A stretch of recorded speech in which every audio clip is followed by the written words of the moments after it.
Hello, Heath. Welcome back to the Watermark Water Cooler. So good to have you back on again. Heath is our lead salesperson, and she deals a lot with corporate communication and has been with us for how many years now, Heath?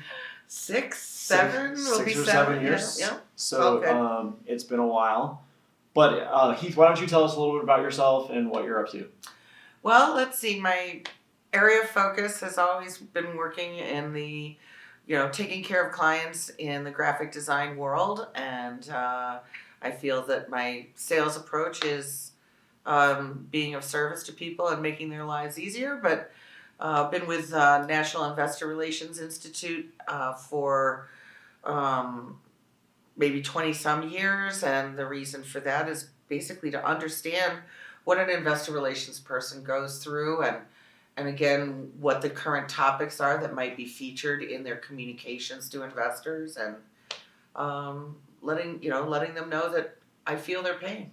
Yeah. So. Yeah. And corporate communication obviously has SEC filings that they need to be worried about right now this time of year.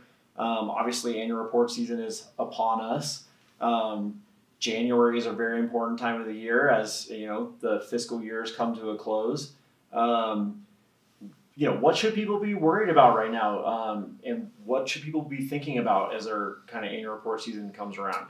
Well, a lot of companies just produce the SEC mandated document, which is the 10K.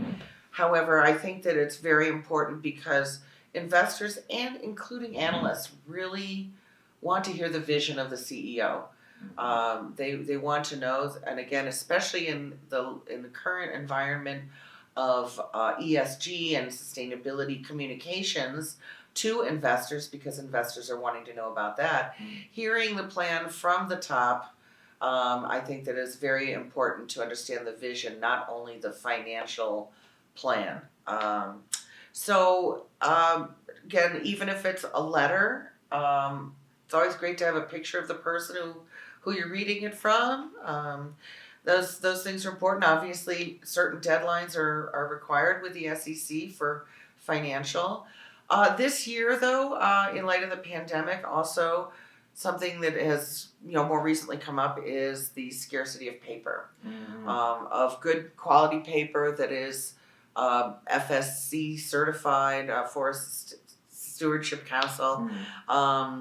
We're told that we might have to wait 2 months upon an order. So understanding the quantity of printed matter and that delivery time is very important.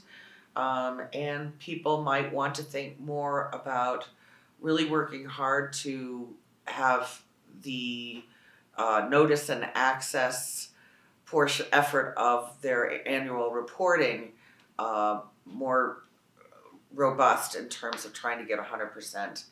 We love print. We really love print, but if paper is going to be an issue, especially this year, we have to think about it. But paper has a tactile feel, which is something it's all about the experience, but we have to do what we have to do. So so talking about this kind of notice and access and what's required, with these delays and potential issues sourcing things, have you heard of anybody saying we're going to give you a break, or does the SEC not care? You know what? I need to find out about that. But generally, the SEC does have a deadline. Now, we've had things like blizzards that have delayed the release of information by a couple of days, and I don't think any of my clients have been fined. So, and I've really never delivered one late. A couple of years ago, due to a blizzard, it was 1 day late to the mailing facility, but everybody understood. So, I think those are things also that people need to take into consideration, specifically in this pandemic era we are in. Is there could be shipping delays, there could be paper shortages, there could be ink shortages. We've had our printers say hey, we're out of yellow ink, we can't get it. So there's all kinds of potential issues that maybe in years past that people didn't have to worry about. So it's really important to to plan maybe a little bit further ahead this year than normal. Right, and so you're already late. Yeah, so. yeah, totally. Planning with more time in between for things like this to happen, having somebody who understands what could happen so that hopefully there are no surprises in this document when you're delivering it. So, well, I love this conversation because it goes to this, like, who are you hiring to do this work? Maybe this isn't a year to hire somebody who hasn't really done a lot of annual reports before. You might have even more issues because of they just don't know the process of right. what to expect, what things to plan for. They don't know the deadlines. They don't know the deadlines. They don't know the relationships with the mail houses that the clients have. And, the other part of it too is, again, with the growing communication of ESG on the part of public companies, people, I think, are really going to be trying to combine both their annual and their ESG report, because that's going to be a part of their financial requirements from the SEC, but it also still has to incorporate the vision of the C-suite. That ESG thing keeps popping up. Sure we had another video on ESG specifically, so look in the history of our channel here, and you can watch a video with Heathe on ESG because she's also very familiar with that and all things corporate reporting, really. And it changes so much. I should probably update it. Well, yeah, we can do another video for sure. Yeah. Get things back up to speed, but really, we could spend a lot more time just on this topic, but in an effort to keep these videos kind of short and to the point. Anything else, Heath, that people should take away here as they start planning, and maybe a takeaway for them to get started in planning?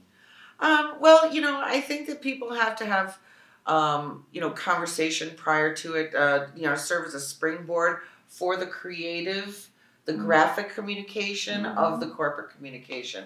So they need to kind of get a grasp on, what are the main drivers that have happened of the year, and how can we convey that in a transparent, truthful manner. So, take a look at some peers also in terms of things that you like as well as things that you don't like. And, be able to do a strong kickoff meeting with people whose opinions matter. Photography. That's another big one. If you on the design side, if the client has photography already started and is planning where those are going to be, whether that's your executive shoot, whether that's your board, they need to be updated headshots, or your operations. Yeah, where the location shoots if that needs to happen, or even just like going through your photo archive and getting things organized. That's going to help your design team be more efficient because they know where to go get the stock that you have already. Exactly. Yes, and also if you have the same photography year over year, you need to invest in new photography. So totally. It really helps keep the communication fresh for your investors and other stakeholders. And the designers happy because they'll be able to have new material to work with. Yes. I come from the design side, so I try and speak a little bit for the design team as well. But thank you so much, Heath, for your time today. My pleasure. As always, like our channel. Your feedback is always so important. If we hear from you what you'd like to hear, whether that be from agency life or specific channels that we work in, we would love to create a video for you on it. But from the Watermark Water Cooler, we're signing out.